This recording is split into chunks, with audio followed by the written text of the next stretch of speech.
up everyone? Welcome back to my channel. Today's video is going to be how I make my charcuterie boards. A couple of months ago, Zach and I did a little charcuterie board date night up at our rooftop at our apartments, and a lot of you guys asked for me to share how I make my charcuterie boards. So we have some family in town, and I thought this was the perfect time because I can share kind of like a pretty one for you guys. So just to kind of jump right in, the first thing I do is kind of determine the boards that I'm gonna work with, and I like to do a little bit of a mixture. I have it kind of set up exactly how I'm going to display the board, and I'll also put a photo in of the board that we made a couple months ago, Zach and I. But I like to place everything how it's gonna be. If you're going to visit someone or like taking a charcuterie board, of course this isn't gonna work, but if you have the space where you can place everything, place it down first and then start to put your cheeses and things like that. So once I have the boards figured out, I put parchment paper on the vintage boards because I get a little grossed out by the vintage boards. Then I decide what kind of ramekins or little containers I'm gonna use and place those kind of where I want those to be and work around them. That's just how I like to do it and how I prefer to do it. I also put my candles out, everything like that, get all of that stuff out first and then add everything else. Okay, so if I were to go somewhere, I would take my fig butter out of the jar and put it in a ramekin or some type of small container. But because we're just at home and we are hanging out with family, I'm just gonna leave it in the jar. You can also, if it does come in a pretty jar, keep it in the jar because you can kind of see what it is. That is really helpful, especially for people who aren't as familiar with charcuterie boards. Again, just place all of your spreads out and kind of work around it. Especially if you're new to charcuterie making, I feel like that's the easiest way to kind of get comfortable with it. The other thing you're gonna need is little serving utensils. So, you know, for your spreads and your cheeses. So I kind of place those out just kind of wherever. You can also put these in at the end, but I like to lay them down so I don't forget them. That way when my guests go to get their items, they have something to use. You can also just set them off to the side or whatever, but don't forget about these because there's nothing worse than going to a party and not having these. Just like my home decor, I like my boards to have a little bit more of an organic vibe. So I'm just taking my bread and tearing it instead of cutting it. Now, of course, if you are hosting like a party, you're gonna probably want to cut your bread because your guests are gonna be like, wait a minute, what am I supposed to do with a loaf? But for aesthetic purposes, I like to tear it, then cut it if I'm about to serve. So next I'm gonna start adding the cheese. Now you wanna be kind of mindful of the cheese and make sure, if you are new at this, I would probably do the cheese a little later on just so it just isn't setting out and kind of getting gross. So, but me, I'm just gonna quickly do this. This one here is a cranberry goat cheese from Trader Joe's. It's really, really good. Then we have this Gouda, which Gouda is one of my favorites. It's kind of a smoky. And then this is a breakfast brie, which is a pretty safe cheese. Just cheeses that our family knows that we like. You can be really, I feel like brie is a good one, but be careful with cheeses because they can be a little, Okay, so I like to add a little bit of garnish. I have some rosemary here that I'm just gonna set on top of the cheese. This just makes it look a little bit cuter. Like I said, I like more of like a lived-in, very classy cheese board. But again, you're gonna wanna cut your bread and all of that. This is really for aesthetics. So I've added a couple more. These are just ciabatta bread from Trader Joe's. And this just like really helps the look of the whole. I'm gonna be using honey. I really like honey, especially with brie cheese and fig butter. So I'm just going to put a little bit of honey in this ramekin. I think it just really helps it look a lot prettier, especially if you are trying to impress. One thing I really like to add to my charcuterie boards is grapes. I feel like it covers a lot of area, especially if you're trying to have like a full look. And people really love grapes. So I like to kind of drape these over and kind of connect the different boards and make it very organic. Now, if you have like a certain little look that you like to do and that works best for you, go by that. I'm kind of a like style as I go kind of girl. I will move things around until I like it and kind of do it that way. But if you have like a certain method, you know, if you want to put your cheeses out last or things like that, then go with that. But this is kind of my little method.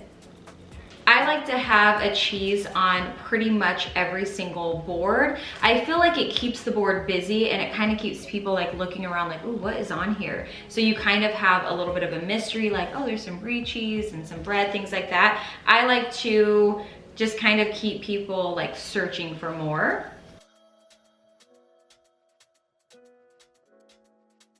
The other thing I like to do is kind of be consistent. So because I had rosemary over here, I'm gonna take a little bit of rosemary and place it on top of this little cheese here.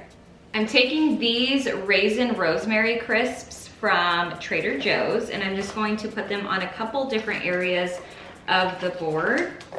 When it comes to things like chips or fruit or things like that, I kind of like it messy and kind of like it to be in a couple different areas for people to grab. Okay, next I'm gonna be adding the meat because I'm getting close to being done. The other really big tip is make sure you're walking around to the front or wherever people are going to see your board. I'm coming from the back of it, so I can't see the front. So I wanna make sure that I'm looking at it at all different angles so that when guests are walking up to it and seeing it presented, that it's really pretty. I grabbed this Columbus salami from Trader Joe's and you can kind of just pull it out. So I like to bend it, or you can even take piece by piece and set it back up perfectly, just so that it's easy for people to grab one and not grab the whole block. I'm adding a little bit of pomegranate just for aesthetics really, and I think that this really helps fill the space. I always try to get something that's in season and makes sense, but also remember with your charcuterie board, it's the same thing with like home decor. Have things higher and lower, things from the front to the back, and just really fill the space and make it busy and have people searching with what's going on the board.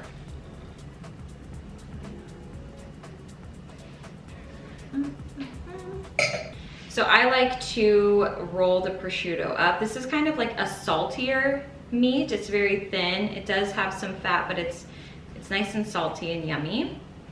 So I like to mix salty with sweet with savory, especially on a charcuterie board, because people want the different flavors. You can always look up on Pinterest, you know, the different flavors. I always like to add nuts. I feel like nuts kind of cleanse your palate and kind of give you a fresh start. So if you're having a lot of different cheeses, it kind of allows for you to kind of erase all of that flavor and start over. So don't be afraid to move stuff around and kind of play and see what you like, what you don't like, what's working, what's not. I'm constantly moving it around because I really want it to be pretty and feel, you know, inviting, feel like someone can touch it and grab it and eat it. Last couple things I'm gonna add are sweet items. I have some dried apricots right here. Again, just something extra to snack on. This is where I like to fill in the gaps. I like to just kind of place these in there. Don't be afraid of them touching savory. The sweet, the salty is all kind of good. I feel like charcuterie boards are meant to be messy, and I feel like people know that it's kind of all over the place. Sprinkle everything everywhere. I feel like with charcuterie boards, it's a lot of balance. So make sure you're kind of sprinkling the stuff all throughout, and some of the stuff is just kind of everywhere. Have your foundation be your cheeses, and then have all of your extra little things like your dried fruit, your dried items kind of be the things that you sprinkle everywhere else. Again, don't forget to cut your bread. This is purely for aesthetics only.